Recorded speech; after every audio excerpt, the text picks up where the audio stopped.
think the next question is, how do I become aware? How do I use this mindfulness model? How do I get started? And first, I want to say that curiosity is key. So, really thinking of how can I be curious and interested in what I'm thinking and feeling versus coming from a place of judgment. And this is really hard and it takes a lot of practice, and I promise it gets easier. But really thinking of yourself as kind of, doing detective work, or being an archaeologist, and just really being curious and interested in what's going on. So, some tools to really help become aware. And some of these we've already talked about, and hopefully you got a chance to try out last week.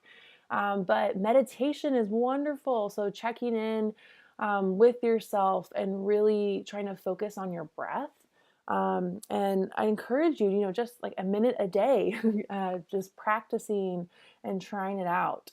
And really encourage you to focus on your breath. Know that thoughts are going to come up, and it's all about trying to acknowledge those thoughts and then just gently let them go. And it's okay that we're going to get lost in thought. The goal is not to completely stop thinking. It's totally normal to be thinking a lot and have a lot of thoughts pop up, and really just practicing being with your breath. I'd recommend finding a quiet place, sitting up upright, comfortably, closing your eyes, and just focusing on the in and outs of your breath and acknowledging those thoughts that come and then let them go. Secondly, I encourage you to try a thought download. So we talked about this last week a little bit, but it's all about, putting those thoughts on paper. I think that's when the magic happens, when you can get them out of your swirling brain and around you onto paper, because that's when you can really understand what those thoughts are. You can visually see them, and then that's when you can really start working on them and moving through those thoughts and those feelings. So take 5 or 10 minutes and just write down literally everything that comes to your mind. No filter, no judgment. They could be bouncing all around. That's usually happens to me when I'm doing a thought download. I'll start being like, oh, like yesterday's dinner was great. And then before I know it, I'm writing notes about the upcoming baseball game that I'm going to. And then I'm sad about, this or whatever. So just have fun with it, just, and be curious, just write it down.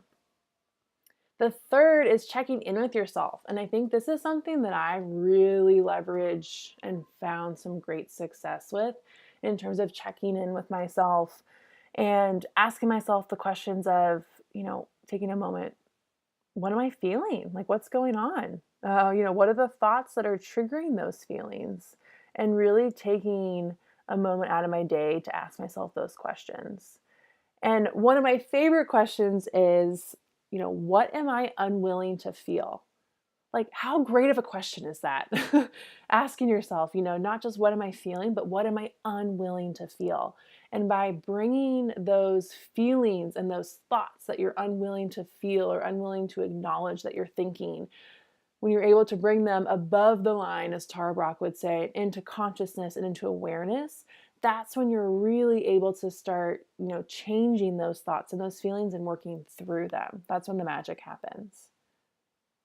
And then fourthly, there are 2 different exercises you can do of more of a deep dive, and I'm going to talk about both of these more in depth. So one is physical sensation download. So when I notice I'm feeling a certain way, in a way I don't want to be feeling, so feeling sad or feeling like overwhelmed, for example, I really sit with myself and say, what is actually this feeling feel like physically in my body? Like, what's the color of it? What's the temperature? Where is it in my body? And that really helps me understand the feeling and work through it. And then secondly, Brooke's model worksheet. So Brooke Castillo has some wonderful resources and approaches around how to identify a thought and then how to move through that thought or that negative thought. So let me talk about both of these here in more depth.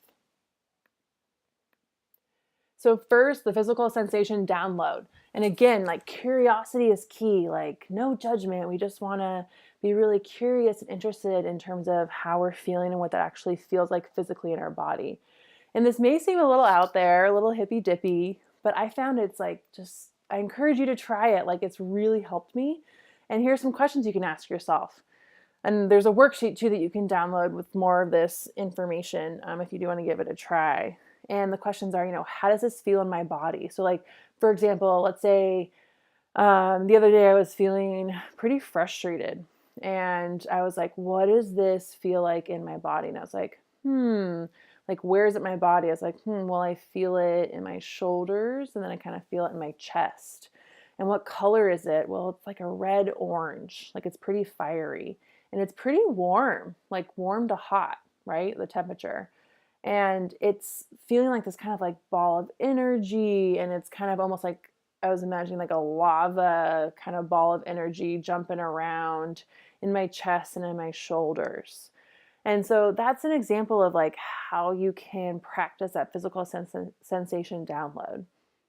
I would also recommend another way, in addition to this physical sensation download, what you can do is I will literally ask myself, okay, I'm opening the door into this room of frustration. Like, what does this room of frustration look like? So instead of resisting that frustration, which is totally normal and natural because we're all humans and we don't want to feel bad. So I don't want to feel frustrated. You don't want to feel frustrated. So it's totally normal to try to resist that, right? And push it away. But by actually opening the door into that room of frustration versus resisting it and actually sitting with that frustration and really exploring it, that's how you're able to move through it quicker and faster. And I think with the mindfulness model, I'm not promising that you're never going to feel a negative emotion because that is part of life. And we're going to have negative thoughts that come up and we're going to have negative emotions come up, right? Whether it's sadness, being angry, being frustrated, feeling stressed, like that is just a part of life. What this mindfulness model offers is an ability to really understand like what you're feeling physically, what you're feeling emotionally, and moving through that negative emotion so much faster. So you're able to get to a lighter, happier place in a much shorter amount of time, and like really manage your emotions and manage your mental health in a very like mature, intelligent, useful way.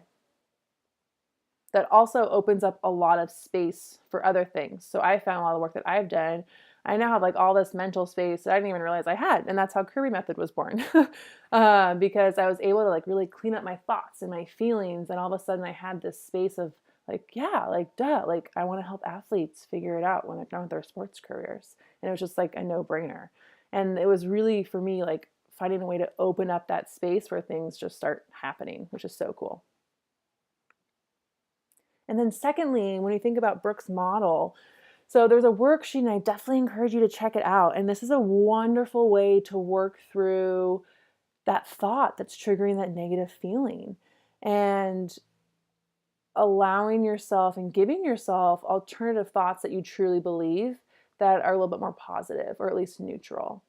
So, for example, walking through here, again, curiosity is key. So just try to come with a place of just I wanting to explore this, not from a place of judgment, but just like I'm very curious and very open and very interested in exploring this. So you can ask yourself, what is your current painful thought? Why are you choosing to believe that current painful thought? Is there any part of this thought that isn't factual? That's a very interesting one. A lot of times I find when I walk through this worksheet and this exercise that there are over like 50% of the thought that I wrote down is not factual. I'm like afraid of what someone thinks of me, whether it's at work or with friends or in a relationship. It's very interesting. And then number four, what part of that thought is your opinion, right? So really helping you understand what's actually fact here versus what's opinion. What would you say to a small child thinking this thought? And the goal behind this question is we are all so hard on ourselves. We have a tendency to be so harsh on ourselves and judge ourselves, and that's totally normal and that's totally natural. And by learning and asking yourself the question of, if a small child was having this thought, what would I say to them? It's allowing you to practice, how can I bring compassion? How would I, talk to a friend about this? How would I talk to a small child about this? And how can I talk to myself similarly? Then write down 3 better feeling thoughts that you truly believe. So the goal and the trick here is that you truly believe them. So I don't want you to write down things that you don't actually believe, but write down 3 better feeling thoughts that you actually believe. Another great question is, what's funny about the original thought? So a lot of times bringing humor to something, to life in general, can help us not take everything too seriously and help us sometimes just realize that our thoughts can be all over the place, and it's like comical sometimes. You're like, how did I think that this, realizing like I think this woman hates me because I said no to go to this thing, and then I also said no to go to this thing, and I was late replying to the email, and all of a sudden, like, just a simple fact of, I responded to her email a day later than I intended to, has morphed into this, like, she hates me. And like, that's pretty funny, right? When you think about like the extreme. So trying to find anything about the original thought that's funny. Then also, how would your life change if you change just one thought? And then lastly, what is the new thought? So you wrote down number 6, write down 3 better feeling thoughts that you truly believe. Pick one of those, and like, what is that new thought that you're going to take with you?